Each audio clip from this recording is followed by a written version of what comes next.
हरि लाल की जय। संत गुरु भगवान की जय। सियावर रामचंद्र की जय। भक्तों, सत्य बोलना तो बहुत जरूरी है, लेकिन ये भी ध्यान रहे कि हमारे सत्य बोलने से कोई हिंसा तो नहीं हो रही है।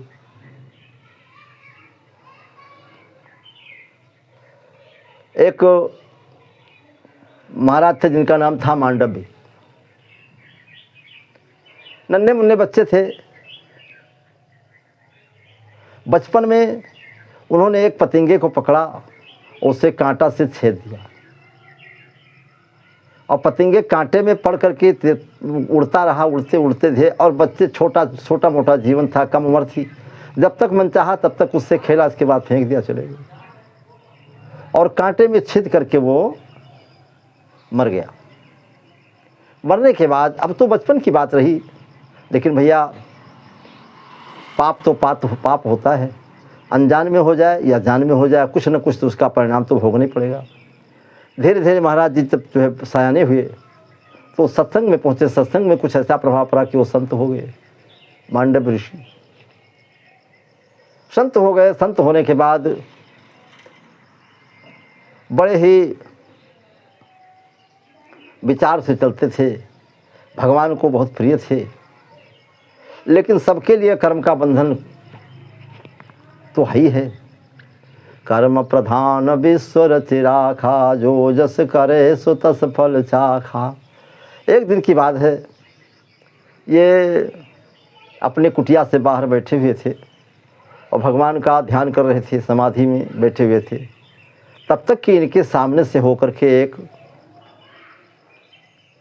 गाय या बैल या सुअर कोई जानवर निकला, जिसको शिकारी पीछे से खेदे हुए था। उसने अपना बाण चलाया था, बाण उससे लगा भी था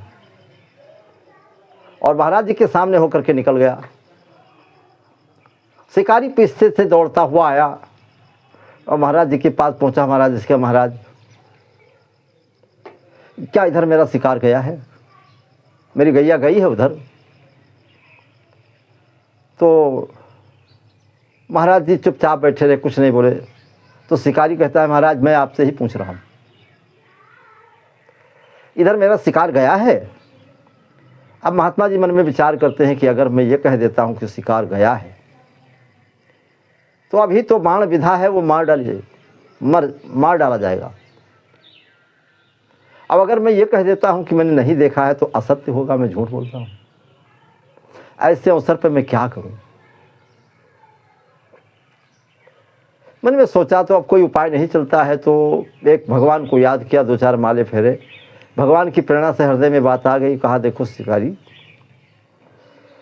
ने बारंबार पूछा तो उन्होंने कहा कि सुनो, जिन आंखों ने देखा है उनके जुबान नहीं, वो बोल नहीं सकती।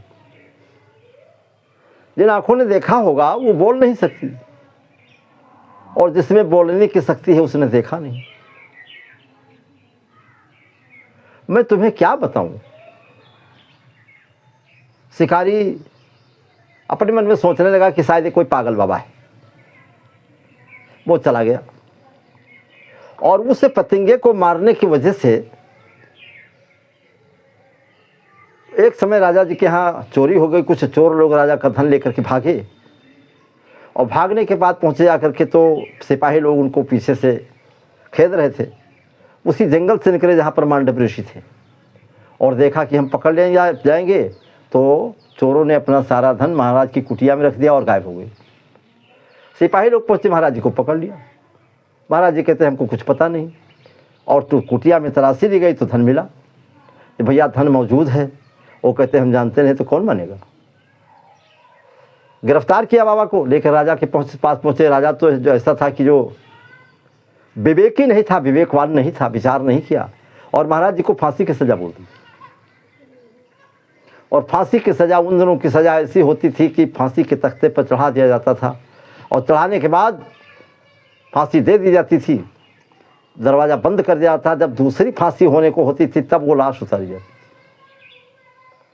संजोग की बात, महाराज जी को अब वहाँ कोई गवाही देने वाला, सफाई देने वाला था नहीं। भगवान को याद किया और फांसी के तख्ते पर महाराज जी को चढ़ा दिया और फांसी लगा दी गई। लेकिन प्रभु की कृपा हुई कि मूकं करोति वाचालम पंगुम लंघयते गिरम यत् कृपा तमहं वंदे परमानंद माधवम। उनकी बड़ी कृपा है, फांसी नहीं लगी।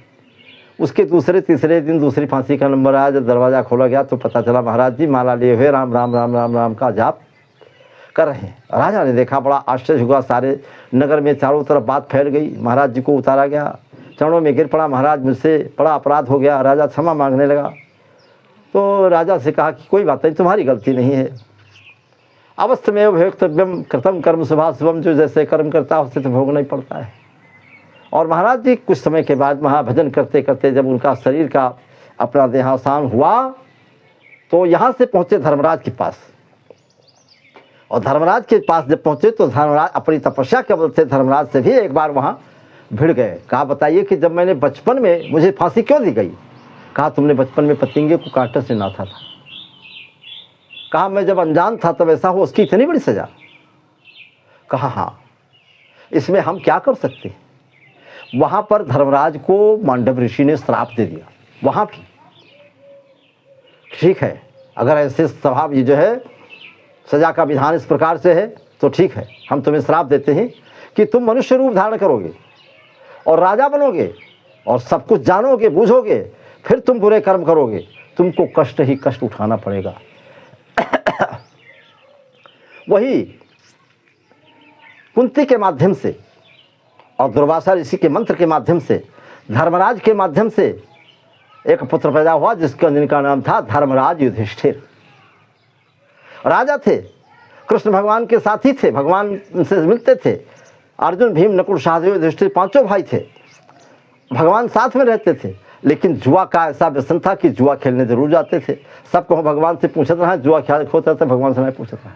और भगवान कहता है कि मैंने जब तुम पूछी हो ना तो हम बताओगे, तुम कब भाग गए तुम जानो।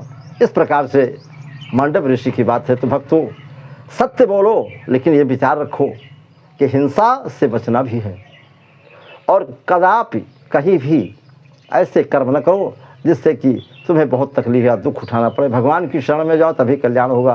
प्रेम से बोलो भक्त भगवान की, वृंदावन बिहारी लाल की।